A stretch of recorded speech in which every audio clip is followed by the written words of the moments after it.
महाभारत का एक ऐसा दिन जब सभी कौरवों ने बस एक वीर योद्धा को मारने का निश्चय बना लिया।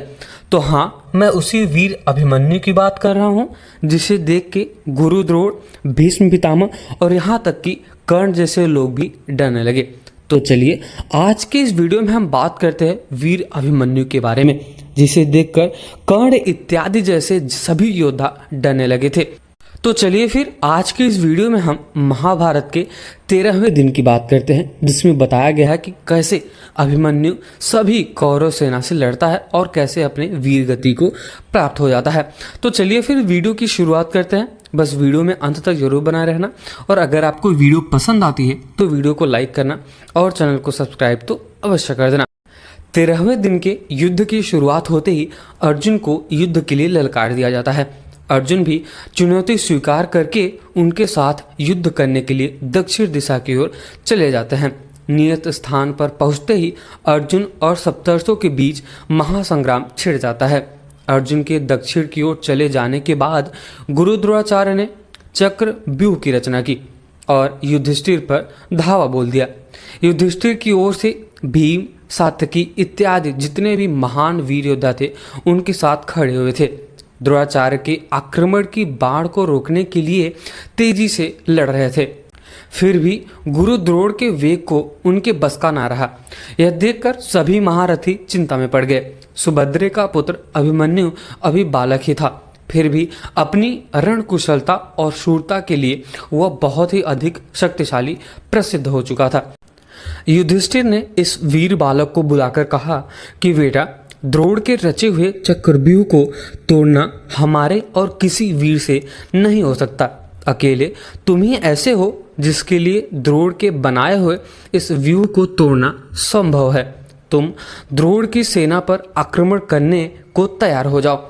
युधिष्ठिर ने कहा कि हे बेटा, व्यूह को तोड़कर इस बार तुम भीतर प्रवेश कर लो, फिर जो जिधर से आगे बढ़ोगे उधर से ही हम तुम्हारे पीछे पीछे चले आएंगे। युधिष्ठिर की बातों का समर्थन करते हुए भीमसेन ने कहा कि तुम्हारे ठीक पीछे पीछे मैं चलूंगा। धृष्टद्युम्न, सात्यकी आदि जितने भी वीर हैं वो सब तुम्हारे साथ चलेंगे। यह सुनकर बालक अभिमन्यु को अपने मामा भगवान श्री कृष्ण और पिता अर्जुन की वीरता का स्मरण हो गया। उसे बड़े ही उत्साह के साथ वह बोला, मैं अपनी वीरता और पराक्रम से मामा श्री कृष्ण और पिताजी को अवश्य ही प्रसन्न करूंगा। अपने सारथी को उत्साहित करते हुए अभिमन्यु ने कहा कि हे सारथी, उसी ओर चलो जहां पर गुरु द्रोण और भीष्म पितामह युद्ध कर रहे हैं। अभिमन्यु की आज्ञा मानकर सारथी ने उधर ही रथ को मोड़ दिया। कौरव सेना में हलचल मच गई कि अरे, अभिमन्यु आ रहा है। उसके पीछे पीछे पांडव वीर योद्धा भी चले आ रहे। द्रोणाचार्य के देखते देखते उनका बनाया हुआ व्यूह टूटने लगा और अभिमन्यु व्यूह के अंदर दाखिल हो गए। कौरव वीर एक एक करके अभिमन्यु का सामना करने आते गए और जैसे आग में पड़कर पतंगे भस्म हो जाती है, ठीक उसी प्रकार जो भी सामने आया उस बालवीर के बाढ़ों की मार से मारा गया। जैसा कि पहले तय हुआ था कि पांडवों की सेना अभिमन्यु के पीछे पीछे चली और जहां से व्यूह तोड़कर अभिमन्यु अंदर घुसा वहीं से व्यूह के अंदर प्रवेश करने लगी।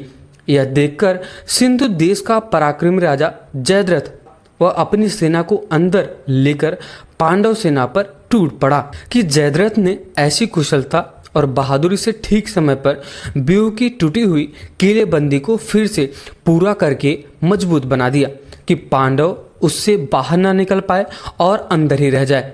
अभिमन्यु व्यूह के अंदर अकेला ही रह गया, परंतु अकेले अभिमन्यु ने व्यूह के अंदर ही कौरवों की उस विशाल सेना को तहस नहस करना शुरू ही कर दिया। जो भी उसके सामने आता खत्म हो जाता। अभिमन्यु की बाण वर्षा से व्याकुल होकर जब सभी योद्धा पीछे हटने लगे तो वीर लक्ष्मण अकेला जाकर अभिमन्यु से भिड़ गया और वह वीर बालक भाले की चोट से तत्काल मृत होकर गिर पड़ा। यह देखकर कौरव सेना आर्त स्वर में हाहाकार करके उठ गई।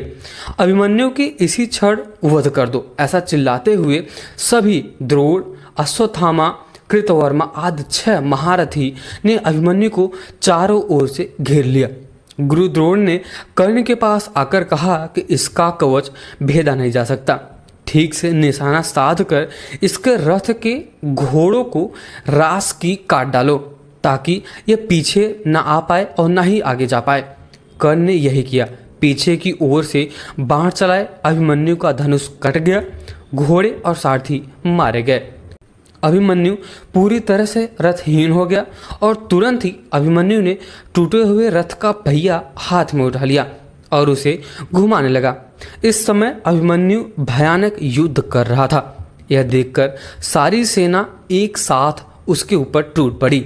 उसके हाथ का पहिया चूर चूर हो गया। इसी बीच दुशासन का पुत्र गदा लेकर अभिमन्यु पर झपट पड़ता है। इस पर अभिमन्यु ने भी पहिया फेंककर गदा उठा ली और दोनों आपस में भिड़ गए। दोनों में घोर युद्ध छिड़ गया। एक दूसरे पर गदा का भीषण वार करते हुए दोनों ही राजकुमार आहत होकर नीचे गिर पड़े कि दुशासन के पुत्र ने उसके सिर पर जोर से एक गदा का प्रहार कर दिया। यूं ही अभिमन्यु अब कईयों से अकेला लड़ते हुए घायल हो चुका था और थक कर चूर हो रहा था। गदा की मार पड़ते ही उसके प्राण बिखरने लगे। अब ऐसा बताया जाता है कि सप्तर्षियों का संहार करने के बाद युद्ध समाप्त करके अर्जुन और श्री कृष्ण अपने शिविर को लौट रहे थे। अर्जुन ने भगवान श्री कृष्ण से बोला कि हे प्रभु, मेरा मन घबरा रहा है, मैं भ्रात सा हो रहा हूँ। सब भाई कुशल से तो होंगे। आज अभिमन्यु अपने भाइयों के साथ हंसता हुआ मेरा स्वागत करने के लिए दौड़ेगा या फिर नहीं। ऐसी बातें करते हुए दोनों शिविर के अंदर पहुंचते हैं। किसी के कुछ न कहने पर भी अर्जुन ने परिस्थिति देखकर अपने आप ही सब बातें ताड़ ली और फिर तब उससे रहा नहीं गया और सब कुछ जान जाने पर वह पूरी तरह से बिलखने लगा। भगवान श्री कृष्ण की बातें सुनकर अर्जुन कुछ शांत हुआ। उसने अपने इस वीर पुत्र की मृत्यु का सारा हाल जानना चाहा। उसके पूछने पर युधिष्ठिर बोलते हैं कि मैंने ही वीर अभिमन्यु से कहा था कि चक्रव्यूह को तोड़कर भीतर प्रवेश करने का हमारे लिए रास्ता बना दो, तो हम सब तुम्हारा अनुकरण करते हुए व्यूह में प्रवेश कर लेंगे। मेरी बात मानकर वीर अभिमन्यु इस अभेद व्यूह को तोड़कर अंदर घुस गया और हम उसी के पीछे पीछे चले गए। हम अंदर घुसने ही वाले थे कि पापी जयद्रथ ने हमें रोक लिया और उसने बड़ी चतुरता के साथ टूटे हुए व्यूह को फिर से ठीक कर दिया। इसके बाद हम तो बाहर रहे और अंदर कई महारथियों ने एक साथ मिलकर उस अकेले बालक को घेर लिया और मार डाला। युधिष्ठिर की बात पूरी भी न हुई कि अर्जुन आर्त स्वर में हाय बेटा करके मूर्छित होकर नीचे गिर पड़े। चेत आने पर वह उठा और दृढ़तापूर्वक बोला कि जिसके कारण मेरे पुत्र की मृत्यु हुई है, उस जयद्रथ का मैं कल सूर्यास्त होने से पहले ही वध करके रहूंगा। यह मेरी प्रतिज्ञा है। यह कहकर अर्जुन ने गांडीव पर जोर की टंकार खींच ली।